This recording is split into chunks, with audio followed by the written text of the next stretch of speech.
Hello and welcome to Johntech online digital platform. So आज आपको जान के खुशी होगी कि एक बहुत ही अच्छा प्रोग्राम हम आप लोगों के लिए लेके आए हैं, जो कि है हमारे पास quick revision crash course program. ठीक है ना, बिल्कुल, जिसको अपन बोलेंगे क्या, QRCC। क्या बोलेंगे? QRCC। इसमें से अगर मैं Q हटा दूं तो जो हमारे पास बचेगा पोर्शन वो है हमारे पास RCC।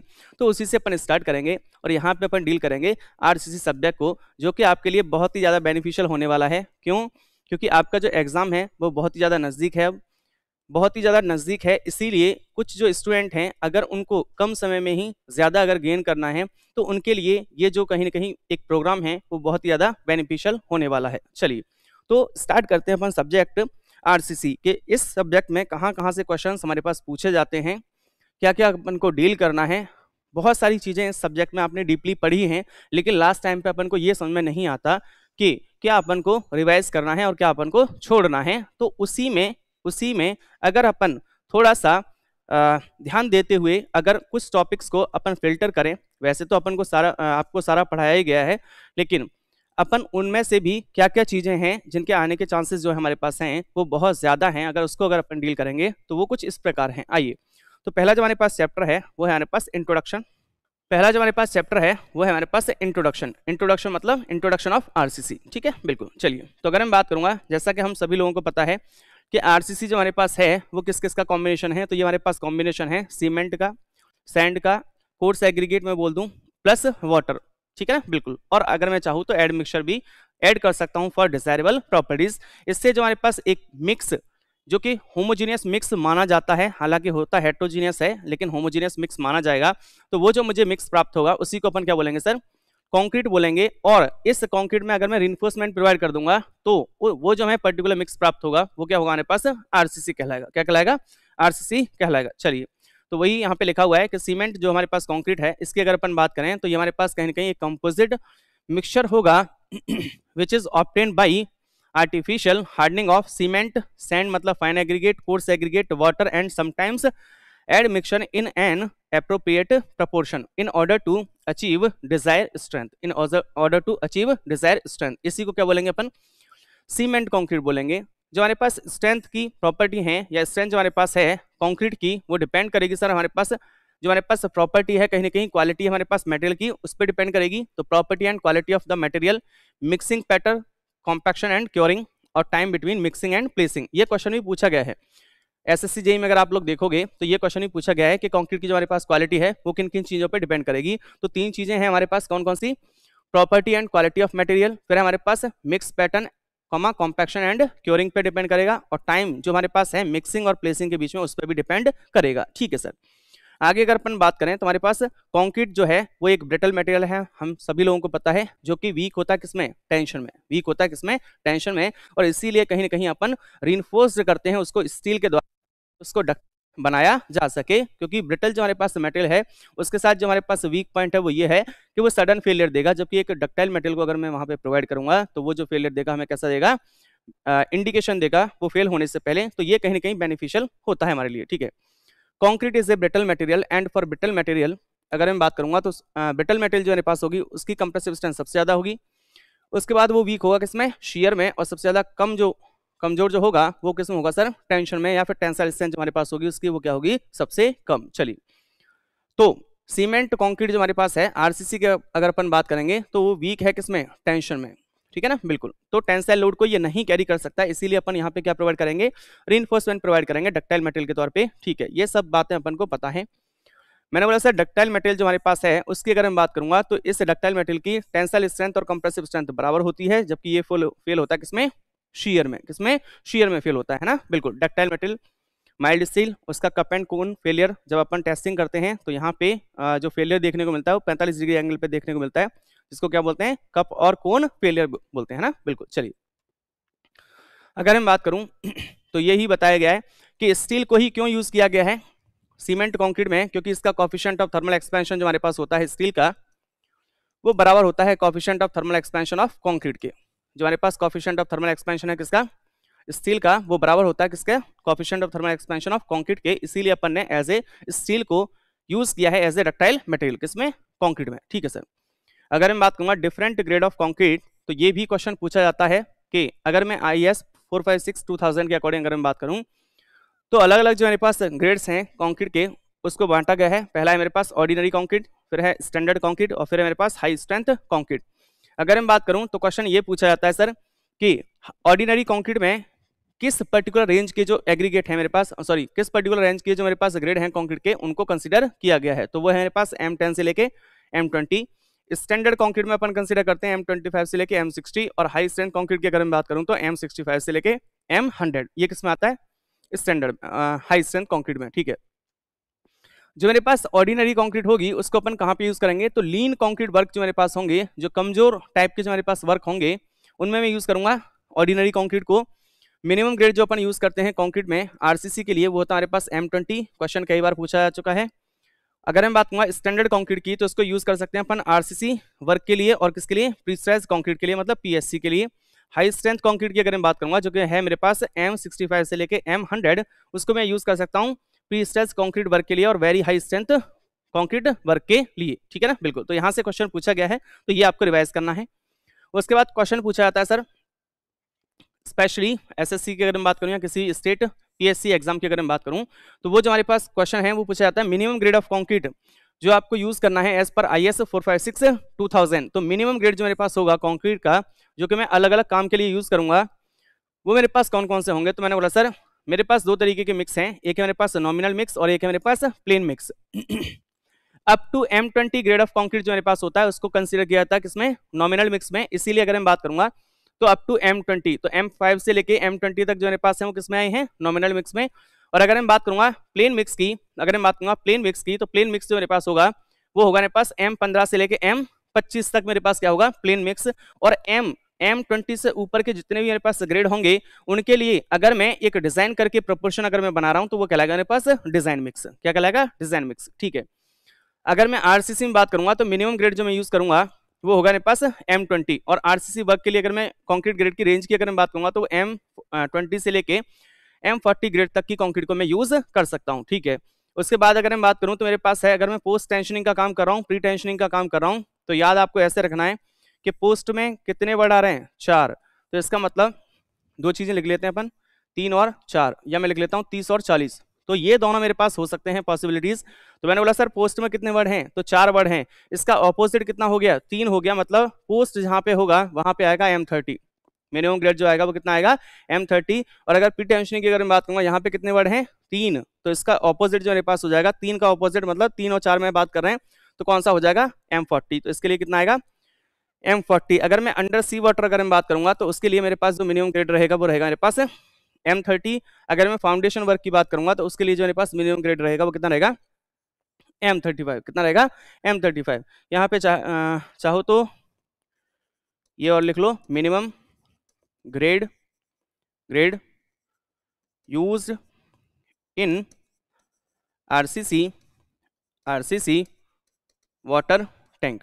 तो आरसीसी का जो हमारे पास वाटर टैंक होगा उसमें जो मेरे पास मिनिमम ग्रेड होगा वो कितना होगा मेरे पास, M30। कितना होगा, M30। जबकि अगर मैं पीसीसी की बात करूंगा तो पीसीसी के लिए मेरे पास होगा M20। कितना, M20। तो ये क्वेश्चंस फ्रिक्वेंटली पूछे जाते हैं तो आपको ध्यान रखना है। ठीक है ना, बिल्कुल। चलिए अब अगर मैं मिक्स में बात करूंगा, ये सब हम लोग जानते हैं कि M यहाँ पे किसको रिप्रेजेंट करता है, मिक्स को। और अगर मैं इसकी बात करूंगा न्यूमेरिकल वैल्यू की तो ये होती है मेरे पास characteristic compressive strength of concrete. अगर मैं बात करूंगा एट 28 डेज, जिसमें स्टैंडर्ड जो मेरे पास क्यूब का साइज लिया था वो होता है मेरे पास 15 × 15 × 15 सेंटीमीटर। ठीक है सर।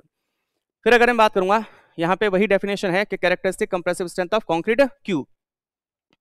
कैरेक्टरिस्टिक कंप्रेसिव स्ट्रेंथ मैं बता चुका हूं जैसा कि आपको कि ये मेरे पास वह स्ट्रेंथ होती है जो कि which is to be possessed at the age of 28 days. तो जो स्ट्रेंथ अपन को 28 डेज में कहीं ना कहीं अचीव होती है उसी को अपन क्या बोलते हैं, कैरेक्टरिस्टिक कंप्रेसिव स्ट्रेंथ। या तो अपन ऐसे बोल दें या फिर मैं ऐसे बोल दूं कि कैरेक्टरिस्टिक कंप्रेसिव स्ट्रेंथ मेरे पास वह स्ट्रेंथ होती है जिसमें अपन एक्सपेक्ट करके चलते हैं कि 5% से बिलो जो मेरे पास रिजल्ट हैं वो फेल नहीं होंगे, या यहाँ पे जो टेस्ट रिजल्ट है हमारे पास उनके पास होने की जो हमारे पास प्रोबेबिलिटी होती है वो होती है हमारे पास अबव 95% या फिर 95%। उस पर्टिकुलर स्ट्रेंथ को अपन क्या बोलेंगे, कैरेक्टरिस्टिक कंप्रेसिव स्ट्रेंथ। जिस तरीके से अगर मैं बात करूं तो it is that strength below which not more than 5% of test result expected to fail. ये क्वेश्चन पूछा जाता है कि 5% से कम तो फेल नहीं होने चाहिए और अगर मैं बात करूंगा तो 95% मेरे पास जो टेस्ट रिजल्ट है वो क्या होने चाहिए, पास होने चाहिए। क्या होने चाहिए, पास होने चाहिए। उस पर्टिकुलर स्ट्रेंथ को मैं क्या बोलूंगा, कैरेक्टरिस्टिक कंप्रेसिव स्ट्रेंथ। ठीक है सर।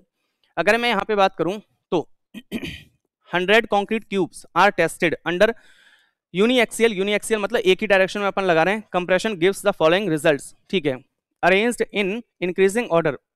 तो अगर मैं बात करूंगा 100 क्यूब मैंने टेस्ट किए, 100 क्यूब अगर मैंने टेस्ट किए हैं तो इसका मतलब जैसे ही उसमें मैंने कंप्रेसिव लोड लगाया है तो मेरे पास जो रिजल्ट्स आए हैं वो हैं मेरे पास कितने कितने 25, 26, 26.5, 27, 27.5, 28, 28.5, 29, 30, 30.5 और 31। इस तरीके से मेरे पास रिजल्ट हैं। तो अगर मैं बात करूंगा अगर मैं डेफिनेशन के अकॉर्डिंग अगर मैं जाऊंगा तो 28 न्यूटन पर mm स्क्वायर जो मेरे पास है, उससे नीचे अगर मैं बात करूंगा, उससे नीचे अगर मैं बात करूंगा तो इस पर्टिकुलर स्ट्रेंथ से नीचे मेरे पास कितने रिजल्ट हैं, कितने परसेंट है, तो मैंने बोला 5%, क्योंकि 28 से ये कम है, 27.5 भी कम है, ये भी कम है, ये भी कम है, ये भी कम है, ये भी कम है। इसका मतलब 5% जो मेरे पास रिजल्ट है वो 28 से क्या है, कम है। तो एफसी के कितनी होनी चाहिए, 28 होनी चाहिए। लेकिन मेरे पास कोई भी जो ग्रेड है कंक्रीट का, अगर मैं उसकी बात करूंगा तो वो हमेशा होता है मेरे पास मल्टीप्लिकेशन ऑफ 5 में। किसमें, मल्टीप्लिकेशन ऑफ 5 में। इसीलिए अगर मैं बात करूं तो मुझे चूज करना पड़ेगा, 28 तो नहीं हो सकता, या तो मेरे पास होगा कितना M25 या फिर मेरे पास होगा M30। क्या होगा, M30। अब इन दोनों में से जिसमें भी 5% जो मेरे पास रिजल्ट है उनका क्राइटेरिया फुलफिल हो रहा होगा तो वही मेरे पास क्या हो जाएगी, कैरेक्टरिस्टिक कंप्रेसिव स्ट्रेंथ। जैसे कि अगर मैं बात करूं FCK is always represented in of multiple of 5, hence either 25 or 30 mm Newton पर mm square must be FCK। तो इस केस में अगर मैं बात करूंगा तो 8 सैंपल जो मेरे पास हैं वो है मेरे पास मोर देन 5%, जो कि मेरे पास 30 से क्या है, बिलो है। अगर मैं यहाँ पे बात करूं तो देखिए 1, 2, 3, 4, 5, 6, 7 और 1 8, 30 से नीचे मेरे पास कितने हैं, 5% से ज्यादा हैं। इसका मतलब ये तो कैरेक्टरिस्टिक स्ट्रेंथ नहीं हो सकती। तो कौन सी हो सकती है, 25। कौन सी, 25। तो अगर मैं बात करूंगा सो 30 न्यूटन पर mm square can not be FCK। Now 25 newton पर mm square can be considered as FCK because zero test result less than 5% is below 25 newton पर mm स्क्वायर। तो अगर मैं बात करूंगा यहाँ पे M25 जो मेरे पास है उससे कितने परसेंट रिजल्ट फेल हो रहे हैं, तो मैंने बोला सर ये मेरे पास 0% है, क्योंकि इससे नीचे कोई भी कंप्रेसिव स्ट्रेंथ मेरे पास नहीं है। तो कंक्रीट का जो मेरे पास ग्रेड हो जाएगा वो कितना हो जाएगा, M25 हो जाएगा। ठीक है सर। तो FCK ये हो गया। ये एक्सपेरिमेंटल के बेसिस पे अपन इस तरीके से देख सकते हैं। ठीक है सर। अगर मैं बात करूं तो characteristic compressive strength of concrete it is obtained by dividing characteristic compressive strength of concrete by a factor 1.5 to account for variation in shape of concrete other than cube. अगर मैं क्यूब के अलावा अगर मैं कोई भी अगर मैं स्पेसिमेन ले रहा हूं तो इसका मतलब कैरेक्टरिस्टिक कंप्रेसिव स्ट्रेंथ जो मेरे पास होगी उसमें फैक्टर ऑफ सेफ्टी कितना लेके चलूंगा, 1.5 and variation in loading condition other than uniaxial compression, तो उसके लिए भी मैं कितना लेके चलूंगा, 1.5। तो फैक्टर ऑफ सेफ्टी कितना है, 1.5 used here is not as partial factor of safety. तो ये जो मेरे पास 1.5 जो मैं लेके चलूंगा वो पार्शियल फैक्टर ऑफ सेफ्टी नहीं है। पार्शियल फैक्टर ऑफ सेफ्टी जो हमारे पास है वो अलग लिया जाता है, जो कि स्पेशली LSM के केस में अपन लेते हैं। यहाँ पे अपन कंक्रीट की बात कर रहे हैं। ठीक है सर। अगर मैं बात करूं तो ये आप लोगों ने पढ़ा होगा, यहाँ से क्वेश्चन पूछा जाता है कि अगर मैं बात करूं कि अगर मैं एक सिलेंड्रिकल स्पेसिमेन ले लूं और अगर मैं एक क्यूबिकल स्पेसिमेन ले लूं तो इसमें अगर मैं बात करूंगा तो यहाँ पे जैसे ही मैं लोडिंग लगाऊंगा तो लोडिंग अगर मैं लगाऊंगा तो इसका मतलब क्या होगा कि ये मेरे पास जो स्पेसिमेन है वो लेटरल डायरेक्शन मूव करना चाहेगा।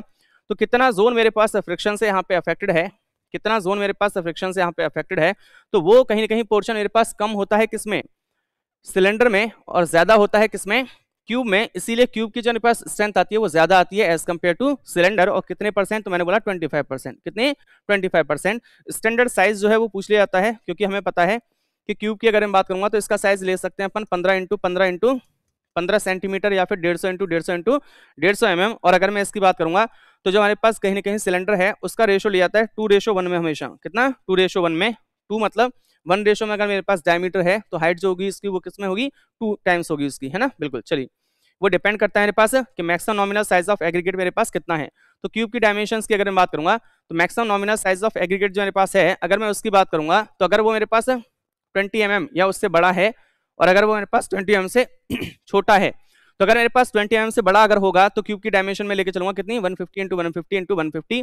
और अगर मेरे पास 20 mm से छोटा होगा तो कितनी, 100 इंटू 100 इंटू 100। और सिलेंडर की डायमेंशन जो मेरे पास हो जाएंगी वो कितनी हो जाएंगी, 1:2 के रेशो में, 150 इंटू 300 और 100 इंटू 200। कई बार ये क्वेश्चन पूछा जा चुका है SSCI और अदर एग्जाम्स में भी, ठीक है। मैंने आपको बताया कि क्यूब की स्ट्रेंथ मेरे पास ज्यादा होगी, तो कितनी ज्यादा होगी तो वो होगी सर 25% मोर। कितनी होगी? 25% मोर होगी, इतनी ज्यादा होगी, ठीक है सर। इसीलिए फैक्टर जो यूज किया अपन ने कितना किया है 1.25। अगर आप लोगों से क्वेश्चन जो है वो उल्टा पूछ लिए कि सिलेंडर की स्ट्रेंथ जो है वो कितने टाइम्स होगी क्यूब की स्ट्रेंथ की, तो वो हो जाएगी मेरे पास F of cylinder equal to 0.8 times of F of cube. क्या हो जाएगी? एफ ऑफ क्यूब, मतलब स्ट्रेंथ ऑफ क्यूब। अगर पूछ ले कि सिलेंडर की स्ट्रेंथ कितने गुना होगी किसकी? क्यूब की स्ट्रेंथ की, तो वो ये हो जाएगी 1 डिवाइडेड बाई 1.25, ठीक है।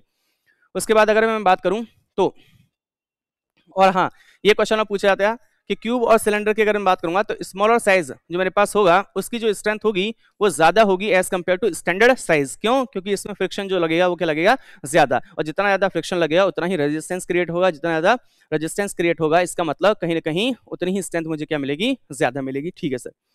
उसके बाद है मेरे पास प्रोबेबिलिटी डिस्ट्रीब्यूशन कर्व। उसके बाद मेरे पास क्या है? Probability distribution curve. तो प्रोबेबिलिटी डिस्ट्रीब्यूशन कर्व जो हमारे पास है वो फ्रीक्वेंसी और स्ट्रेंथ के बीच में अपन कहीं ना कहीं ड्रॉ करते हैं। ये हमारे पास वह कर्व होती है जो कि रिप्रेजेंट करती है, यहाँ पे अगर मैं बात करूंगा तो यहाँ पे मुझे मिलेगी क्या? Maximum frequency. Maximum frequency, maximum frequency हमारे पास वह फ्रीक्वेंसी होती है जिसकी अगर मैं बात करूंगा तो जिसके करस्पॉन्डिंग जो मुझे स्ट्रेंथ मिलेगी उस स्ट्रेंथ को मैं नाम देता हूं क्या? Target mean strength. क्या नाम देते हैं अपन? टारगेट मीन स्ट्रेंथ, ठीक है। और अगर मैं बात करूं कि अगर मैं यहां से देखूं टारगेट मीन स्ट्रेंथ मेरे पास वह स्ट्रेंथ होती है जिसमें 50% जो मेरे पास रिजल्ट होंगे वो तो होंगे पास, और 50% जो मेरे पास रिजल्ट होंगे वो क्या होंगे सर?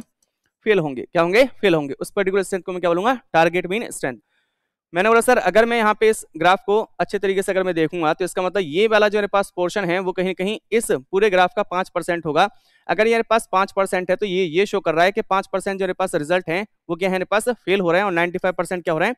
पास हो रहे हैं। तो इसीलिए इस पर्टिकुलर स्ट्रेंथ को अपन क्या बोल देंगे? FC के बोल देंगे। और यहीं से हमारे पास फॉर्मूला निकल के आ जाता है किसका?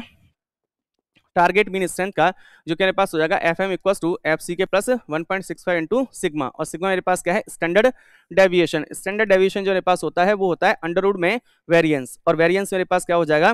जो मेरे पास मीन वैल्यू है और जो मेरे पास इंडिविजुअल वैल्यू है उन दोनों के डिफरेंस का समेशन का स्क्वायर अपॉन n-1, ये अगर मैं लेके चलूंगा तो वहां से मेरे पास स्टैंडर्ड डेविएशन निकल के आएगा जिसकी वैल्यूज आप लोगों से पूछी जाएंगी। तो अगर मैं बात करूंगा M10 से लेके IS, ये किसके अकॉर्डिंग है? IS 456 2000 के अकॉर्डिंग।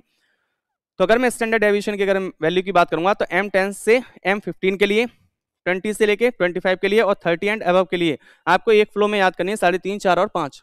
कैसे? 3.5, 4 और 5। तो ये हो जाएगी मेरे पास 3.5, 4 और 5। और ये बहुत फ्रिक्वेंटली पूछे जाने वाला क्वेश्चन है, तो ये रिवाइज करना है आपको, ठीक है। उसके बाद अगर मैं बात करूंगा एक्सेप्टेंस क्राइटेरिया ऑफ कॉन्क्रीट, ठीक है सर। एक कॉन्क्रीट को अपन किस तरीके से एक्सेप्ट करेंगे, साइड पे अपन को यूज करनी है या फिर नहीं है। तो उसमें अगर मैं बात करूं सबसे पहली बात तो ये कि जितने भी मैं सैंपल लूंगा, एक सैंपल जो मेरे पास होगा उसमें मेरे पास होंगे 3 सेट ऑफ क्यूब। कितने होंगे? 3 सेट ऑफ क्यूब।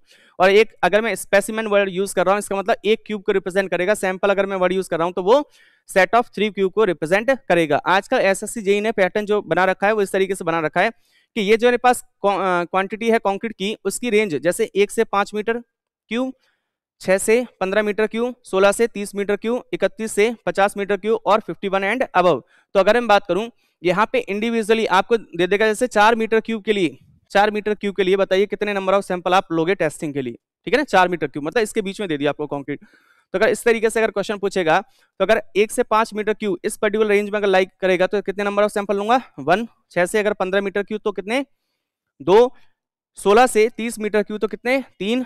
31 से 50 मीटर क्यूब तो कितने? 4। और अगर मेरे पास 51 एंड अबव है तो 4 नंबर ऑफ सैंपल तो मुझे 50 मीटर क्यूब तक लेके ही चलने हैं। और उसके अलावा अगर मैं बात करूंगा तो अप टू 50 मीटर क्यूब तक के लिए मैं एक सैंपल लेके चलूंगा एडिशनल। कैसे लेके चलूंगा? एडिशनल। बस में चलिए, जैसे अगर मैं बात करूं मैंने बोला कि 75 मीटर क्यूब कंक्रीट के लिए, 75 मीटर क्यूब कंक्रीट के लिए कितने नंबर ऑफ सैंपल लोगे? तो मैंने बोला सर 75 को मैं ब्रेक कर लेता हूं 50 प्लस 25 मीटर क्यूब। मैंने बोला पहले 50 के लिए कितने लेके चलोगे? तो पहले 50 के लिए लेके चलोगे नंबर ऑफ सैंपल कितने? 4 प्लस अब मेरे पास जो है वो कितना है? 25। कितना है? 25। तो इस 25 के लिए मैं लेके चलूंगा कितने? मैंने बोला हर एक अप टू 50 मीटर क्यूब कितने सैंपल लेके चलूंगा? एडिशनली 1 लेके चलूंगा। तो इस 25 के लिए मैं लेके चलूंगा 1। तो इसका मतलब टोटल नंबर ऑफ सैंपल जो मेरे पास हो गए वो कितने हो गए? 5। कितने हो गए? 5। इस तरीके से क्वेश्चन को आपको डील करना है। एक्सेप्टेंस क्राइटेरिया जो मेरे पास है ये आप लोगों से स्टेटमेंट की फॉर्म में पूछा जा सकता है अगर मैं ऑब्जेक्टिव की अगर मैं बात करूं, ठीक है ना, बिल्कुल। तो अगर मैं बात करूंगा पहला जो मेरे पास है, पहला जो मेरे पास क्राइटेरिया है वो ये बोलता है sir for all concrete greater than M15 grade, जो भी मेरे पास कॉन्क्रीट हैं जिनके ग्रेड मेरे पास M15 से ऊपर हैं, M15 या उससे ऊपर हैं, the average strength of 4 non overlapping consecutive sample shall not be less than maximum of the following. तो अगर मैं बात करूंगा कि जो मेरे पास एवरेज स्ट्रेंथ होनी चाहिए कंसेक्यूटिव, मतलब जो मेरे पास लगातार होंगे और जिनकी स्ट्रेंथ जो मेरे पास है वो ओवरलैप नहीं करेगी, उनकी अगर मैं बात करूंगा तो ये मेरे पास ज्यादा होनी चाहिए, should be greater than equal to maximum of FC के प्लस 0.825 इंटू सिग्मा और FC के प्लस 3। इन दोनों में से जो भी मेरे पास क्या होगा? मैक्सिमम। क्या होगा? मैक्सिमम। ठीक है सर। सेकंड जो मेरे पास क्राइटेरिया है वो है मेरे पास इंडिविजुअल टेस्ट रिजल्ट जो मेरे पास होंगे किसी भी पर्टिकुलर सैंपल के, वो मेरे पास ज्यादा होने चाहिए, बराबर होने चाहिए FC के माइनस 3 के। और अगर मैं बात करूंगा थर्ड की, तो थर्ड है मेरे पास the test result shall be taken with minimum 3 number of cubes specimen and the individual variation in test result shall not be more than plus minus 15% of the average strength। तो minimum मैं कितने number of cube लेके चलूंगा? 3 लेके चलूंगा, और 3 जो मेरे पास क्यूब होंगे उनकी जो मेरे पास स्ट्रेंथ होगी उस स्ट्रेंथ में जो मेरे पास वेरिएशन होगा वो एवरेज स्ट्रेंथ का प्लस माइनस 15% ज्यादा नहीं होना चाहिए। ये जो है वो ऑब्जेक्टिव में पूछा जा चुका है, तो ये आपको ध्यान रखना है, ठीक है ना, बिल्कुल। चलिए मैं आपको वो बताने की कोशिश कर रहा हूँ कि क्वेश्चन कहाँ से फ्रेम होंगे, क्या क्या चीजें आपको रिवाइज करनी है, ठीक है ना, बिल्कुल। तो अगर मैं बात करूंगा फिर है मेरे पास कॉन्क्रीट मिक्सेस, जैसा कि हम सब लोग जानते हैं कि 2 तरीके हमारे पास मिक्स होते हैं, यहाँ से भी क्वेश्चन पूछा जाता है, नॉमिनल मिक्स और डिजाइन मिक्स। नॉमिनल मिक्स मेरे पास वह मिक्स होता है जिसकी अगर मैं बात करूंगा तो यहाँ पे प्रोपोर्शन जो मेरे पास होगा कंक्रीट का वो एक फिक्स्ड प्रोपोर्शन होगा, मतलब इनको मैं चेंज नहीं कर सकता चाहे मटेरियल की मेरे पास क्वालिटी कैसी भी है, और मैं ये मान के चलूंगा कि मुझे कंक्रीट की वो पर्टिकुलर स्ट्रेंथ जो मेरे पास है वो अचीव हो जाएगी, ठीक है ना, बिल्कुल। चलिए यहाँ पे अगर मैं बात करूंगा तो वॉल्यूमेट्रिक रेशो को अपन मटेरियल जो लेंगे वो वॉल्यूमेट्रिक रेशो में लेंगे। हमें पता है कि वॉल्यूमेट्रिक रेशो जो हमारे पास है या वॉल्यूमेट्रिक जो हमारे पास कहीं ना कहीं वॉल्यूम बैचिंग है वो इतनी ज्यादा एक्यूरेट नहीं होती, उससे जो मिक्स बनाएंगे अपन वो नॉमिनल मिक्स बनेगा। नॉमिनल मिक्स की अगर मैं बात करूंगा तो इसमें मटेरियल की जो क्वालिटी है उसको कंसीडर नहीं किया जाता है, इसीलिए इसको यूज किया जाता है sir rough type of concrete के लिए या फिर small type of quantity of concrete work के लिए, ठीक है। क्वेश्चन ये पूछा जाएगा आप लोगों से कि जनरली अगर मैं कॉन्क्रीट की बात करूं तो किस पर्टिकुलर ग्रेड को कंसीडर किया जाता है, किसमें? नॉमिनल मिक्स में। तो मैंने बताया लेस देन M20 जो मेरे पास ग्रेड होंगे वो किस में आएंगे? M20 में आएंगे। ये एज्यूम करके चलते हैं कि डिजायर स्ट्रेंथ जो मेरे पास होगी वो ऑब्टेन हो जाएगी। मुझे नहीं पता, मैं तो ये बोलूंगा सर अगर मैं बात करूं तो यहाँ पे एक्सपेरिमेंटिंग के बेसिस पे एक M25 ग्रेड मेरे पास होता है, उसका प्रोपोर्शन होगा मेरे पास 1:1:2। फिर होगा मेरे पास M20 की अगर मैं बात करूंगा तो 1:1.5:3। फिर अगर मैं बात करूंगा तो मेरे पास कहीं ना कहीं ग्रेड होगा M15, इसका होगा मेरे पास 1:2:4। फिर अगर मैं बात करूंगा तो मेरे पास होगा M10, इसका होगा मेरे पास 1:3:6। फिर मेरे पास जो आएगा वो मेरे पास आएगा कहीं ना कहीं M7.5, इसका होगा मेरे पास 1:4:8। और लास्ट वन जो मेरे पास आएगा वो मेरे पास आएगा M5, इसका होगा मेरे पास 1:5:10। ये भी जो मेरे पास स्टैंडर्ड कहीं ना कहीं प्रोपोर्शन है जो कि नॉमिनल मिक्स को बनाने के काम में आते हैं, ये भी क्वेश्चन पूछे जाते हैं, आप लोगों ने बहुत बार देखा होगा SSCI के एग्जाम में, ठीक है ना, बिल्कुल। अगर आप लोगों से क्वेश्चन ये पूछा जाए कि नॉमिनल मिक्स में अपन कहां तक कंसीडर करके चलेंगे ग्रेड को कंक्रीट के को, तो वो होगा मेरे पास लेस देन M20। क्या होगा? Less than M20। लेकिन अगर मैं बात करूंगा तो यहाँ पे एक्सपेरिमेंट के बेसिस पे एक और ग्रेड दे दिया गया, कौन सा वाला? M25, जो कि मेरे पास होगा 1:1:2, ठीक है ना, बिल्कुल। चलिए डिजाइन मिक्स मेरे पास वह मिक्स होगा जिसमें अगर मैं बात करूंगा तो सीमेंट, सैंड और एग्रीगेट जो लिए जाएंगे उनको इस तरीके से मैं कहीं ना कहीं प्रोपोर्शन में लूंगा ताकि मेरे पास जो स्ट्रेंथ है वो डिजायर स्ट्रेंथ मुझे अचीव हो जाए, चाहे उस प्रोपोर्शन को मुझे किसी भी तरीके से चेंज करना पड़े, ठीक है ना, बिल्कुल। इसीलिए यहाँ पे मटेरियल की जो क्वालिटी है उसको मैं कंसीडर करके चलूंगा कि मैंने सैंड कहाँ से लिया, मैं सीमेंट कौन सी यूज कर रहा हूँ, मैंने एग्रीगेट किस टाइप के यूज किए हैं, उन सबको मैं कंसीडर करके चलूंगा, ठीक है सर। आप लोगों को अगर मैं बात करूंगा डिजाइन मिक्स अगर आप कर रहे हैं तो आपको ये ध्यान रखना है कि जो मेरे पास एवरेज स्ट्रेंथ होनी चाहिए वो ज्यादा होनी चाहिए, बराबर होनी चाहिए किसके? टारगेट मीन स्ट्रेंथ के। ये कंडीशन सेटिस्फाई होगी तभी आप बोलोगे कि नॉमिनल मिक्स जो आपका बना है वो सही बना है। बस भाई चलिए नेक्स्ट मेरे पास है वो है मेरे पास Young's modulus of elasticity of concrete, ठीक है। तो यंग्स मॉड्यूलस ऑफ इलास्टिसिटी मेरे पास कंक्रीट का जो है उसकी अगर मैं बात करूंगा तो अगर मैं IS 456 2000 के मतलब LSM के अकॉर्डिंग बात करूं तो ये होता है मेरे पास EC equal to 5000 under root में FC के, कई बार एग्जाम में पूछा जा चुका है। या तो ये पूछा जाएगा या इस पे बेस्ड न्यूमेरिकल पूछा जाएगा। क्यों? आपको ग्रेड ऑफ कंक्रीट दे रखा होगा, आपको ग्रेड ऑफ कंक्रीट दे रखा होगा। M25 अगर दे देता है तो लड्डू है क्वेश्चन, और अगर इसके अलावा कोई भी अगर ग्रेड दे देता है तो इसका मतलब थोड़ा सा कैलकुलेशन वाइज आपके लिए जो क्वेश्चन बनेगा वो टिपिकल बनेगा। तो इसीलिए इसकी प्रैक्टिस कर लेना आप लोग बिना कैलसी के, ठीक है।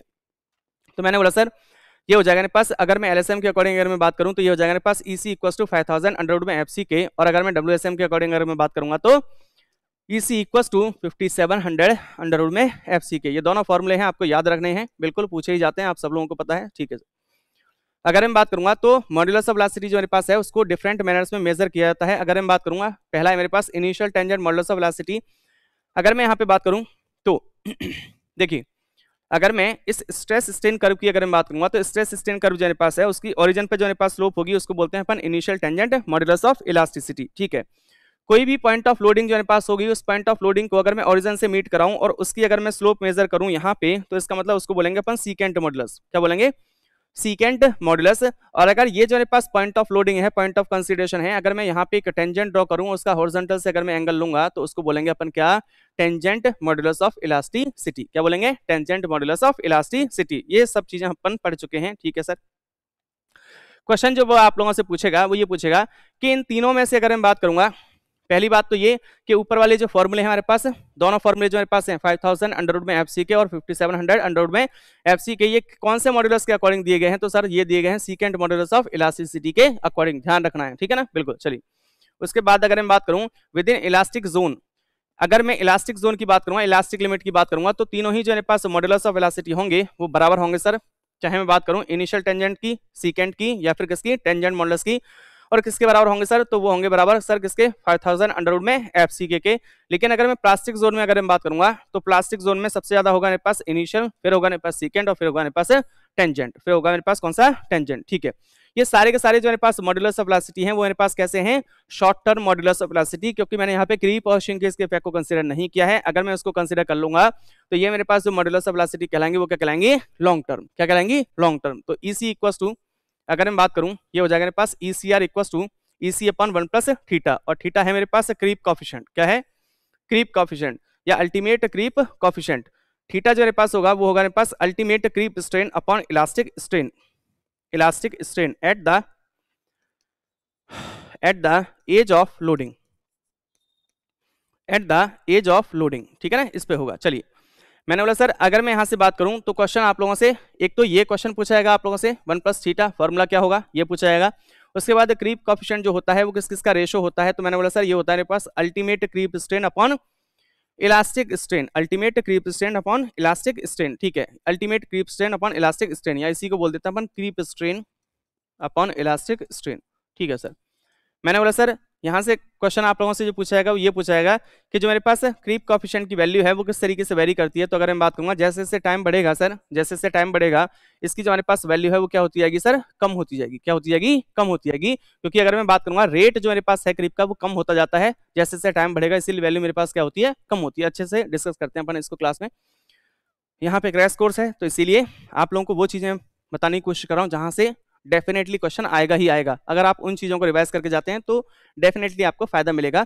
अगर मैं प्रीलिम्स की बात करूं तो ठीक है ना, बिल्कुल। चलिए तो मैंने बोला सर क्रीप कॉफिशिएंट की जो मेरे पास वैल्यू है वो है मेरे पास, अगर मैं बात करूं 7 डेज 28 डेज और 1 ईयर, ये है मेरे पास। एक फ्लो में इनको भी याद करेंगे 22 16 11 22 16 11 और बीच में क्या लगा देंगे? पॉइंट। तो मैंने बोला सर 22 16 11 और बीच में क्या लगा दूंगा मैं? पॉइंट लगा दूंगा। तो ये वैल्यू हो गई मेरे पास किसकी? क्रीप कॉफिशिएंट की। किसकी? क्रीप कॉफिशिएंट की, ठीक है sir.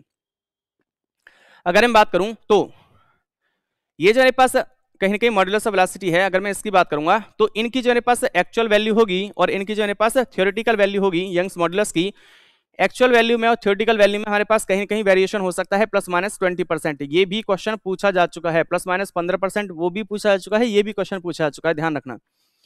Secant modulus of velocity जो मेरे पास होगा वो इज ऑब्जर्व्ड 1/3 ऑफ FC के, मतलब सिग्मा CVC के बराबर ये इसको ऑब्जर्व किया गया है at the time of failure strength value. जब हमारे पास कंक्रीट जहां पे फेल हो रही है तो सीकेंट मॉडुलस जो मेरे पास है वो किसका होता है? लगभग सिग्मा CVC के, और सिग्मा CVC हमें पता है किसके बराबर होता है सर? FC के/3 के। किसके?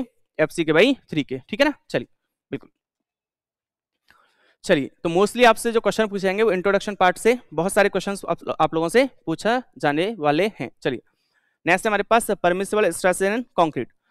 डायरेक्ट स्ट्रेस हो सकती है, वो कंप्रेसिव हो सकती है, हमारे पास टेंसाइल हो सकती है, ठीक है, ये सारी चीजें अपन को पता है। यहाँ पे अगर मैं बात करूँ तो अगर मेरे पास कहाँ पे स्टील आप प्रोवाइड करोगे, इसकी अगर मैं बात करूंगा तो ये चीज अगर मेरे पास ये क्वेश्चन और पूछा जाता है कि ये सिंपली सपोर्टेड सेक्शन मेरे पास है, तो अगर मैं इसकी बात करूंगा तो सिंपली सपोर्टेड सेक्शन की जो मेरे पास डिफ्लेक्टेड शेप होगी वो कुछ इस प्रकार से होगी, इस प्रकार से होगी। ऊपर कंप्रेशन आएगा, नीचे क्या आएगा, टेंशन। और स्टील हमेशा जो अपन प्रोवाइड कराएंगे वो कहाँ प्रोवाइड कराएंगे, टेंशन वाले जोन में। तो अगर मेरे पास सिंपली सपोर्टेड सेक्शन है विद यूडीएल, तो बॉटम सेक्शन में आप क्या प्रोवाइड करके चलोगे सर, स्टील प्रोवाइड करके चलोगे। और अगर आपके पास कहीं ना कहीं कैंटिलीवर सेक्शन है विद यूडीएल, अगर आपके पास कैंटिलीवर सेक्शन है विद यूडीएल, तो इसका मतलब इसकी डिफ्लेक्टेड शेप जो मेरे पास होगी वो कुछ इस प्रकार से होगी। इसका मतलब इसकी अगर मैं बात करूं तो ये टेंशन है, ये क्या है, कंप्रेशन। इसका मतलब टॉप जो मेरे पास पोर्शन है उसमें क्या प्रोवाइड करके चलोगे सर, स्टील या फिर रीइंफोर्समेंट, स्टील या फिर रीइंफोर्समेंट। बहुत बढ़िया। चलिए, फिर आप लोगों से क्वेश्चन पूछा जाएगा सर कि बेंडिंग कंप्रेसिव स्ट्रेस जो मेरे पास होगी उसकी परमिसिबल, या फिर मैं ऐसे बोल दूं कि maximum permissible bending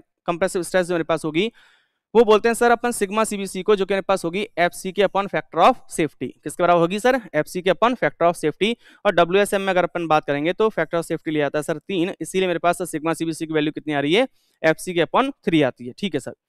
tensile strength of concrete की अगर मैं बात करूंगा सर, ये भी क्वेश्चन पूछा जाता है कि टेंसाइल स्ट्रेंथ जो मेरे पास कंक्रीट की होती है वो कितने परसेंट होती है, तो लगभग होती है सर 10%, जो कि वेरी करती है 7% से 15% ऑफ इट्स कंप्रेसिव स्ट्रेंथ। क्योंकि कंक्रीट की जो मेरे पास क्वालिटी है वो कहीं ना कहीं बहुत ज्यादा वेरी करती है, तो इसीलिए उसकी टेंसाइल स्ट्रेंथ भी मेरे पास जो है वो क्या करेगी, वेरी करेगी बहुत ज्यादा। ठीक है सर। अगर मैं बात करूंगा सर तो जो मेरे पास स्ट्रेस और स्ट्रेन डायग्राम होगा कंक्रीट का वो क्या होगा, ऑलमोस्ट लीनियर होगा। ठीक है sir. Ratio of compressive strength to the tensile strength increase with increase in grade of concrete. तो अगर मैं बात करूंगा सर जो मेरे पास रेशियो होगा कंप्रेसिव स्ट्रेंथ का और टेंसाइल स्ट्रेंथ का, वो इंक्रीज करेगा जब मैं क्या इंक्रीज करूंगा सर, कंक्रीट का ग्रेड इंक्रीज करूंगा। क्योंकि कंप्रेसिव स्ट्रेंथ जो मेरे पास होगी कहीं ना कहीं वो ज्यादा बढ़ेगी as compare to tensile strength, as compare to tensile strength. तो इसीलिए रेशियो जो मेरे पास करेगा वो क्या करेगा सर, इंक्रीज करने वाला है। ठीक है। मैंने बोला सर अगर tensile strength of concrete is ignored, अगर मैं टेंसाइल स्ट्रेंथ को अगर मैं इग्नोर करता हूं आरसीसी स्ट्रक्चर में, तो अगर मैं बात करूंगा so it has very less importance, However, it is calculated to determine the cracking moment। अगर मैं बात करूंगा टेंसाइल स्ट्रेंथ जो मेरे पास होती है कंक्रीट की, उसको मैं नेग्लेक्ट करके चलता हूं। क्यों? क्योंकि इसका जो मेरे पास कहीं ना कहीं सिग्निफिकेंस है वो कम है। जो मेरे पास टेंशन लेने के लिए रेस्पॉन्सिबल होता है कंक्रीट या फिर आरसीसी स्ट्रक्चर में, वो होती है हमारे पास मेनली स्टील। अपन मान के चलते हैं कि सारी की सारी टेंसाइल स्ट्रेसेस जो है वो कौन कैरी करेगा, स्टील कैरी करेगा। कंक्रीट की जो हमारे पास है, जैसा कि मैंने आप लोगों को बताया कि कंक्रीट जो मेरे पास है वो वीक है किसमें, टेंशन में। किसमें, टेंशन में। तो अगर वीक है इसका मतलब यह है कि कुछ तो कैरी कर ही सकती है, लेकिन अपन फिर भी मान के चलते हैं कि कुछ कैरी नहीं करेगी। सारी की सारी जो मेरे पास टेंसाइल स्ट्रेसेस है उनको कौन कैरी करेगा सर, स्टील कैरी करने वाली है। चलिए, बहुत बढ़िया। फिर है मेरे पास क्या, बेंडिंग टेंसाइल स्ट्रेंथ मतलब FCR, flexural tensile strength of concrete. तो ये आप लोगों से पूछा जाएगा कि फ्लेक्सुरल टेंसाइल स्ट्रेंथ जो है वो किससे कैलकुलेट की जाती है, 3 पॉइंट लोडिंग से। किससे सर, 3 पॉइंट लोडिंग से कैलकुलेट की जाएगी। इसमें अगर मैं बात करूंगा तो यहाँ पे कुछ इस तरीके से मेरे पास स्पेसिमेन का साइज होगा, जो कि यहाँ पे अगर मैं बात करूंगा सपोर्ट्स के बीच की जो मेरे पास डिस्टेंस है वो होगी मेरे पास 600 mm, L/3 L/3 L/3 ये होगी मेरे पास 50 mm, ये होगी मेरे पास 50 mm, 150 इंटू 150। और यहाँ पे अगर मैं फ्लेक्सिबल टेंसाइल स्ट्रेंथ निकालूंगा तो वो मेरे पास FCR जो मेरे पास से निकल के आएगी वो मेरे पास होगी 2PL upon BD square, 2PL upon BD square, 2PL upon BD square. क्योंकि इससे अगर मैं कैलकुलेट करूंगा तो ये 6 टाइम कैंसिल हो जाएगा, और इससे अगर मैं कैलकुलेट करूंगा तो 2 बिल्कुल, तो 2PL अपॉन BD स्क्वायर। ये फॉर्मूला जो है वो भी एग्जाम से पूछा जाता है डायरेक्टली। ठीक है ना, बिल्कुल। चलिए, तो यहाँ से मैं फ्लेक्सुरल टेंसाइल स्ट्रेंथ निकालूंगा। हालांकि ये बात अलग है, देखो यहाँ पे लिखा भी हुआ है 3 point loading is applied for the pure bending condition flexure. ठीक है sir. Value of P is increase from 0 to value corresponding to which first crack develops in the extreme tension fibre. तो जो मेरे पास कहीं ना कहीं लोड है उसको मैं तब तक अप्लाई करूंगा, 0 से स्टार्ट अगर मैं करूंगा तो उसका मतलब यहाँ पे जो लोडिंग मैं अप्लाई कर रहा हूँ वो कैसी है मेरे पास, ग्रेजुअल लोडिंग। कैसी है, ग्रेजुअल लोडिंग मेरे पास है। और उस ग्रेजुअल लोडिंग को मैं इस तरीके से अप्लाई करूंगा कि कहीं ना कहीं जब तक मेरे पास पहला जो एक्सट्रीम फाइबर है टेंशन साइड में उसमें पहली क्रैक मेरे पास डेवलप हो जाएगी, तब जाके मैं उसका मान लूंगा कि फेल हो चुकी है ये पर्टिकुलर कंक्रीट स्पेसिमेन। ठीक है सर। अगर मैं बात करूंगा तो corresponding to cracking load bending movement is calculated in central portion. अगर मैं बात करूंगा तो करस्पॉन्डिंग क्रैकिंग जो मेरे पास डेवलप होगी सेंट्रल पोर्शन में डेवलप होगी, इसीलिए इसके करस्पॉन्डिंग अपन क्रैकिंग मूवमेंट निकालते हैं। And tensile strength is calculated as illustrated above. ठीक है सर, टेंसाइल स्ट्रेंथ हमारे पास वही होगी। अगर मैं बात करूंगा IS 456 provides standard formula for flexor tensile strength और मॉड्यूलस ऑफ रप्चर, तो वो मेरे पास फॉर्मूला जो होगा वो होगा मेरे पास कितना, FCR equal to 0.7 under root में FCK न्यूटन पर mm स्क्वायर, है ना। बिल्कुल, अब यहाँ से भी या तो आप लोगों से ये फॉर्मूला पूछा जाएगा या फिर इस पे बेस्ड न्यूमेरिकल आप लोगों से पूछा जाएगा। ठीक है सर, फिर सेकंड जो मेरे पास कंक्रीट की टेंसाइल स्ट्रेंथ है वो है मेरे पास स्प्लिट टेंसाइल स्ट्रेंथ। मतलब मैं इस तरीके से बात कर रहा हूँ कि ये जो मेरे पास स्पेसिमेन है उस पर इस तरीके से मैं लोड लगाऊं और इस तरीके से अगर मैं बात करूंगा तो इस डायरेक्शन में ये मूव करना चाहेगा तो यहाँ पे क्या डेवलप होगी, टेंशन डेवलप होगी। इसीलिए इसको क्या बोल रहे हैं अपन, स्प्लिट टेंसाइल स्ट्रेंथ अपन बोल रहे हैं। दो पार्ट्स में अपन क्या करेंगे, इसको स्प्लिट करेंगे। ठीक है सर, स्प्लिट टेंसाइल स्ट्रेंथ जो मेरे पास होगी इसका जो फॉर्मूला होगा मेरे पास वो होगा 2P/πdl और ये भी एग्जाम में पूछा जा चुका है। फिर IS कोड जो अपन को बोलता है वो ये बोलता है कि स्प्लिट टेंसाइल स्ट्रेंथ जो मेरे पास होगी वो 2/3 होगी किसकी, FCR की, जो कि जब मैं सॉल्व करूंगा तो ये मेरे पास आ जाएगी 0.45 इंटू अंडर रूट में FCK। तो स्प्लिट टेंसाइल स्ट्रेंथ कितनी हो गई, 0.45 अंडर रूट में FCK, जबकि अगर मैं बात करूंगा फ्लेक्सुरल टेंसाइल स्ट्रेंथ की तो वो है मेरे पास 0.7 अंडर रूट में FCK। नेक्स्ट है मेरे पास डायरेक्ट टेंसाइल स्ट्रेंथ मतलब FCD। ये जो मेरे पास टेंसाइल स्ट्रेंथ है अगर मैं इसकी बात करूंगा तो ये बोलना चाह रहा है सर इस स्पेसिमेन को इस तरीके से खींच के मैं क्या कर दूं, ब्रेक कर दूं। ठीक है सर, तो practically it is very difficult to perform direct tension test because force never remains perfectly axial tension due to non homogeneity of concrete. ठीक है सर, तो ऐसे ब्रेक करना तो कंक्रीट को बहुत ज्यादा क्या है, मुश्किल है। इसीलिए IS कोड ने डायरेक्टली बोल दिया है कि जो कंक्रीट की फ्लेक्सुरल टेंसाइल स्ट्रेंथ होगी इसकी हाफ जो होगी या 50% जो होगी वो होगी इसकी क्या, डायरेक्ट टेंसाइल स्ट्रेंथ, जो कि हो जाएगी मेरे पास 0.35 अंडर रूट में FCK। कितनी हो जाएगी, 0.35 अंडर रूट में FCK। उसके बाद ये पूछा जाएगा आप लोगों से, उसके बाद इन तीनों जो मेरे पास स्ट्रेंथ है टेंसाइल स्ट्रेंथ, इनका ऑर्डर और पूछा जाएगा कि सबसे बड़ी कौन सी है, सबसे छोटी कौन सी है। तो सबसे बड़ी हो जाएगी कौन सी, फ्लेक्सुरल टेंसाइल स्ट्रेंथ, उसके बाद हो जाएगी स्प्लिट टेंसाइल स्ट्रेंथ और उसके बाद हो जाएगी सर कौन सी, उसके बाद हो जाएगी डायरेक्ट टेंसाइल स्ट्रेंथ। कौन सी, डायरेक्ट टेंसाइल स्ट्रेंथ। ठीक है, ये टेबल है हमारे पास परमिसिबल स्ट्रेस इन कंक्रीट की। ये टेबल अगर मैं बात करूंगा तो यहाँ से केवल ये क्वेश्चन जो है एक तो ये बनता है क्योंकि ये कैलकुलेट हो जाता है। उसके बाद अगर मैं बात करूंगा सिग्मा CBC का ये क्वेश्चन बनता है, बेंडिंग कंप्रेशन में कितनी परमिसिबल स्ट्रेस होगी मेरे पास, ये क्वेश्चन यहाँ से फ्रेम होता है। अगर डायरेक्ट टेंशन में अगर आप लोगों से पूछ भी ले तो ये है मेरे पास अलग अलग ग्रेड 15 से लेकर 50 तक। डायरेक्ट टेंशन में अगर आप लोगों से वैल्यू पूछेगा तो ध्यान रखना कि ये 4 से स्टार्ट होगी 12 तक जाएगी, लेकिन 7 नहीं आएगा। क्या नहीं आएगा, 7 नहीं आएगा, ऑटोमेटिकली आपको याद हो जाएगा ये। ठीक है ना, ठीक है, इसको तो मैं FCK/3 से कैलकुलेट कर ही लेना है। ठीक है ना, बिल्कुल। और अगर डायरेक्ट टेंशन की अगर मैं बात करूंगा तो ये 4 का जो आधा है वो कितना हो जाएगा, 2 से स्टार्ट होगा। पहले 0.8 ऐड कीजिए, उसके बाद सारे जो मेरे पास वैल्यूज हैं उनमें ऐड कर दीजिए 0.4 0.4 0.4 और 0.4। ठीक है ना, कुछ इस प्रकार से। ठीक है, तो ये मेरे पास हो जाएगी। उसके बाद अगर मैं बात करूंगा तो स्टील रीइंफोर्समेंट जो मेरे पास होगा वो अलग अलग मेरे पास स्टील रीइंफोर्समेंट हो सकता है। तो steel reinforcement used mainly for taking tension on in concrete. ठीक है, जो कि मेरे पास वेरियस टाइप का होगा। माइल्ड स्टील रीइंफोर्समेंट Fe 250 जो कि मेरे पास ऑर्डिनरी भी हो सकती है और हॉट रोल्ड भी हो सकती है। मीडियम स्ट्रेंथ स्टील रीइंफोर्समेंट की अगर मैं बात करूंगा तो वो होगी मेरे पास Fe 350, ये भी ऑर्डिनरी हो सकती है और हॉट रोल्ड भी हो सकती है, जिस तरीके से अपन फॉर्मेशन कर रहे हैं उसका। फिर है मेरे पास हाई स्ट्रेंथ स्टील, फिर है मेरे पास क्या, हाई स्ट्रेंथ स्टील। ठीक है ना, रीइंफोर्समेंट। बिल्कुल, अगर मैं इसकी बात करूंगा तो यहाँ पे हाई स्ट्रेंथ स्टील रीइंफोर्समेंट जो मेरे पास है उसमें Fe 415 आएगा और क्या आएगा, 500 आएगा। ये मेरे पास 3 फॉर्म में देखी जाती है। कौन कौन सी फॉर्म है, 3, तो 3 फॉर्म है मेरे पास।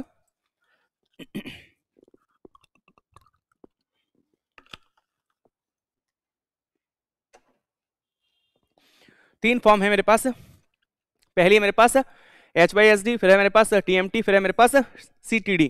अगर मैं HYSD की बात करूंगा तो इसकी फुल फॉर्म होती है, ये पूछी जाती है एग्जाम्स में, high yield strength deformed bars. ठीक है ना, कई बार एग्जाम में पूछी गई है।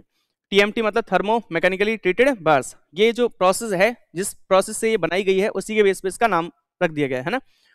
और मेरे पास है CTD बार, कोल्ड ट्विस्टेड डिफॉर्म्ड बार, क्योंकि ये कोल्ड वर्किंग प्रोसेस से बनाई गई है। ठीक है ना, तो इनकी फुल फॉर्म याद रखना। फिर अगर मैं बात करूं तो ये जो मेरे पास बार है वो मेरे पास जो बार है, अगर मैं इस बार की बात करूंगा तो ये मेरे पास बार है कहीं ना कहीं TMT बार। TMT बार मेरे पास वह बार होती है जिसमें सेंट्रल जो मेरे पास कोर एरिया है उसमें सॉफ्ट और हाई डक्टिलिटी का मटेरियल यूज किया जाएगा। और इस मटेरियल का नाम पूछ लिया गया है, मटेरियल का नाम होता है फेराइट स्टेरलाइट मटेरियल। क्या होता है? Ferrite Sterlite material. बिल्कुल पूछ लिया गया है, कभी भी रिपीट हो सकता है, गेट वगैरह में पूछ लिया गया है, ठीक है ना? बिल्कुल। चलिए फिर मैंने बोला सर आउटर जो मेरे पास रिम एरिया होगा वो टफ होगा और हाई स्ट्रेंथ उसकी होगी, और यहाँ पे अपन कोटिंग करेंगे, यहाँ पे अपन कोटिंग करेंगे एंटी कोरोसिव कोटिंग, जिसकी अगर मैं बात करूंगा आउटर सरफेस पे, जो कि बेसिकली अपन यूज करेंगे क्या? क्रोमियम। क्या यूज करेंगे अपन? क्रोमियम। ये भी पूछ लिया जाता है, ठीक है ना? चलिए अगर मैं बात करूंगा प्रॉपर्टीज, ये सब चीजें हमको पता है। मोस्टली अगर मैं बात करूंगा तो mostly hot rolled mild steel reinforcement were used in old buildings. Hot rolled जो मेरे पास माइल्ड स्टील है उसको ओल्ड बिल्डिंग्स में यूज किया जाता था। अगर मैं बात करूंगा तो ये सब चीजें आपको पता है। यहाँ से जो क्वेश्चन और बनता है जो कि बहुत ज्यादा इंपॉर्टेंट है, उसकी अगर मैं बात करूंगा तो जो मेरे पास CTD है, TMT है और HYSD बार है, इसकी अगर मैं बात करूंगा तो स्ट्रेस स्ट्रेन कर्व जो मेरे पास है इसकी अगर मैं बात करूं तो ये मेरे पास कुछ एकदम से मैंने ग्राफ लिया। अगर इस ग्राफ की अगर मैं बात करूंगा, क्योंकि जब मैं माइल्ड स्टील से इस पे बार बार लोडिंग अनलोडिंग अगर मैं करूंगा, माइल्ड स्टील पे अगर मैं लोडिंग अनलोडिंग अगर मैं करूंगा तो ये जो मेरे पास लोडिंग की अनलोडिंग की, तो यहाँ पे जो मेरे पास यील्डिंग वाला पोर्शन है वो क्या हो जाता है? खत्म हो जाता है। तो इसीलिए ग्राफ मेरे पास कुछ इस प्रकार से आएगा। इस ग्राफ में मुझे पता नहीं रहता, क्योंकि जब मैं अगर मैं यील्ड स्ट्रेंथ की बात कर रहा हूं तो वो अपन लेते हैं लोअर यील्ड पॉइंट के करस्पॉन्डिंग। स्ट्रेस स्ट्रेन कर्व जो मेरे पास है उसमें अगर मैं बात करूंगा तो माइल्ड स्टील जो मेरे पास है उसमें लोअर यील्ड पॉइंट जो मेरे पास है उसके करस्पॉन्डिंग स्ट्रेंथ ली जाती है। कौन सी स्ट्रेंथ? Yield strength. लेकिन अगर इन तीनों बार्स के केस में अगर मैं बात करूं तो यहाँ पे मुझे कोई भी लोअर यील्ड पॉइंट और यील्डिंग पोर्शन दिखाई नहीं देता है। इसीलिए एक स्ट्रेन मेरे पास होती है प्लास्टिक स्ट्रेन रिमेन, या फिर इसको प्रूफ स्ट्रेन बोला जाता है, जो कि होती है 0.002 और 0.2%। ये भी क्वेश्चन पूछा जा चुका है, कितनी होती है? 0.2%। मैंने बोला सर अगर मैं इसकी बात करूं तो 0.2 स्ट्रेन जो मेरे पास होगी, यहाँ से एक लाइन में ड्रॉ करूंगा जो कि इस लाइन के पैरेलल होगी, वो इस पर्टिकुलर ग्राफ को जहां पे जाके कट करेगी, यही इसकी क्या होगी सर? यील्ड स्ट्रेंथ होगी। और अगर मैं बात करूंगा ये जो मेरे पास स्ट्रेन रिमेनिंग होगी ये कहलाएगी मेरे पास इलास्टिक स्ट्रेन। इन दोनों स्ट्रेन को अगर मैं ऐड करूंगा तो ये कहलाएगी मेरे पास टोटल स्ट्रेन। क्या कहलाएगी? टोटल स्ट्रेन, जो कि मेरे पास कहीं कहीं इतनी निकल के आएगी 0.002 प्लस अगर मैं बात करूंगा 0.002, अगर मैं LSM के केस में बात करूंगा तो ये हो जाएगा 0.87 इंटू FY/ES। ये आपके पास निकल के आ जाएगी क्या? टोटल स्ट्रेन, ठीक है ना? बिल्कुल। तो यहाँ पे वैल्यू रख दी अपन ने। तो FE जो मेरे पास कहीं ना कहीं माइल्ड स्टील है, ES की वैल्यू अपन को पता है, तो यहाँ से मैंने स्ट्रेन निकाली कि टोटल स्ट्रेन मेरे पास कितनी कितनी हो सकती है, जो कि मुझे देखने को मिलेगी कि जो मेरे पास FE415 है उसमें मेरे पास है 0.00707, और अगर मैं FE500 की बात करूंगा तो 0.0075, ठीक है। परमिसिबल स्ट्रेस जो मेरे पास होगी स्टील में, ये यहाँ पे इंपॉर्टेंट है, ये पूछ लिया जाता है सर परमिसिबल स्ट्रेस इन स्टील। तो अगर मैं इसकी बात करूंगा mild steel, medium strength steel और FE415 मतलब हाई स्ट्रेंथ स्टील। तो अगर मेरे पास टेंशन में है स्टील, तब अगर उसका डायमीटर जो मेरे पास है वो 20 mm या उससे कम है तो परमिसिबल स्ट्रेस जो मेरे पास होगी वो होगी 140। अगर मेरे पास डायमीटर जो है अगर वो ज्यादा है 20 mm से तो होगी 130। अगर मैं मीडियम स्ट्रेंथ में बात करूंगा तो ये होगी 190, और अगर मैं FE415 के लिए बात करूंगा तो होगी मेरे पास 230 और 230। अगर मैं कंप्रेशन में कॉलम में बात करूंगा, इन कंप्रेशन इन कॉलम, तो ये वैल्यू हो जाएगी मेरे पास 130 और 190। और अगर मैं कंप्रेशन इन बार की अगर मैं बात करूंगा, compression in bar in a beam or slab where the compressive resistance of the concrete is taken into account, तो ये होगा मेरे पास 1.5 इंटू मॉड्यूलर रेशो और M सिग्मा AC। मतलब जो मेरे पास स्ट्रेस है किसमें? एक्सियल कंप्रेशन में, वो इन दोनों में से जो भी मेरे पास मैक्सिमम होगा वो आप लोग ले लोगे क्या? Compression in bar in a beam or slab के केस में। मॉड्यूलर रेशियो क्या होता है? WSM बात पता चलती है ना? चलिए, लेकिन यहाँ पे ग्रेड कंसीडर नहीं किया गया, कौन सा वाला? 500 वाला। कौन सा? 500 वाला, क्योंकि 500 के लिए अगर मैं बात करूंगा तो डायरेक्ट टेंशन में और फ्लेक्सुरल टेंशन में अगर मेरे पास दे रखा है तो वैल्यू होती है मेरे पास 0.55 इंटू FY। अगर मैं जैसे ही FY की वैल्यू 500 रखूंगा तो ये वैल्यू आ जाएगी मेरे पास 275 275, जो कि कई बार एग्जाम से पूछा जा चुका है। और अगर मैं शेयर की और कंप्रेशन की अगर मैं बात करूंगा तो सेम ली जाएगी वैल्यू, जो कि मेरे पास परमिसिबल वैल्यू है किसके लिए? FE415 के लिए। किसके लिए? FE415 के लिए, ठीक है सर।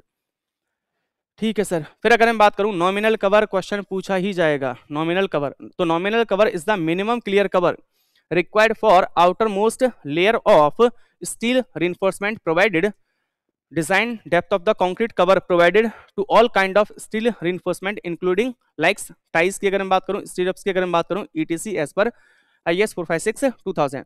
तो मिनिमम जो मेरे पास नॉमिनल कवर होगा उसकी अगर मैं बात करूंगा तो ये मेरे पास मेंबर हैं आपको जैसे ही कोई भी स्ट्रक्चर अगर आप देखोगे तो सबसे पहले ऊपर आपको दिखाई देगा क्या, स्लैब, उसके बाद बीम, उसके बाद कॉलम, उसके बाद फाउंडेशन। इस तरीके से आपको याद करना है। पहला वाला कॉलम तो स्लैब हो गया, बीम हो गया, कॉलम हो गया और क्या हो गया, फाउंडेशन। ये मेरे पास एक्सपोजर कंडीशन है, mild, moderate, severe, very severe और एक्सट्रीम। जिसकी अगर मैं बात करूंगा तो क्वेश्चन ये पूछ लिया गया है कि सीवियर जो है वो किस में आता है, तो सी वाटर की जो हमारे पास कंडीशन है उसकी अगर मैं बात करूंगा तो किस में आता है, वो सीवियर में। सी वाटर की जो हमारे पास कंडीशन है वो किस में आता है सर, सीवियर में आता है, ध्यान रखना, ठीक है ना, बिल्कुल। चलिए अगर मैं बात करूं तो मैंने बोला सर इसके लिए जो मेरे पास नॉमिनल कवर होगा वो होगा मेरे पास 20, 25, 40, 50, ठीक है ना, बिल्कुल। इसमें ऐड कीजिए सर 10, कितना, 10 अगर मैं ऐड करूंगा कितना आ जाएगा, 30। 20 यहाँ पे एक बार आया था तो इसका मतलब 30 कितनी बार, एक बार ज्यादा ले लो तो ये आ जाएगा 30, 30 फिर सेम 40, 50। मैंने बोला 30 में ऐड कीजिए सर कितना, 15, कितना आ गया, 45। 30 कितनी बार आया यहाँ पे, दो बार, उससे एक ज्यादा बार लेना है तो कितना आ गया, 45, 45, 45 और 50, ये सेम रहना है। मैंने बोला सर 45 में ऐड कीजिए 5, कितना आ गया, 50। मैंने बोला ये कितनी बार आया है, 3 बार, तो इसका मतलब कितना आ जाएगा, 50, 50, 50 और एक 50, क्योंकि एक इससे ज्यादा लेके चलना है, ठीक है ना, बिल्कुल। फिर मैंने बोला सर 50 में ऐड कीजिए 25, तो ये हो जाएगा 75, 75, 75 और 75, 4 बार, ठीक है ना, बिल्कुल। ये तो हमारे पास पर्टिकुलर जो हमारे पास कहीं ना कहीं मेंबर हैं उनके अकॉर्डिंग हमारे पास इतना मिनिमम नॉमिनल कवर आपको लेना है। लेकिन अगर एक्सपोजर कंडीशन के अकॉर्डिंग अगर आपसे पूछ ले कि माइल्ड कंडीशन है, बताओ मिनिमम नॉमिनल कवर कितना लेके चलोगे, तो इन सब में जो मिनिमम दिख रहा है आपको वो लेके चलना है। जैसे 20 इसमें, 30 इसमें, 45 इसमें, 50 इसमें और 75 इसमें, ठीक है सर। इफेक्टिव कवर की अगर मैं बात करूंगा तो इफेक्टिव कवर हमारे पास वह कवर होता है जो मेरे पास टेंशन वाला रीइंफोर्समेंट है उसकी सीजी से लेके, it is the distance between the CG of the tension या tensile reinforcement and outermost surface of the concrete, उस कवर को क्या बोलेंगे, इफेक्टिव कवर।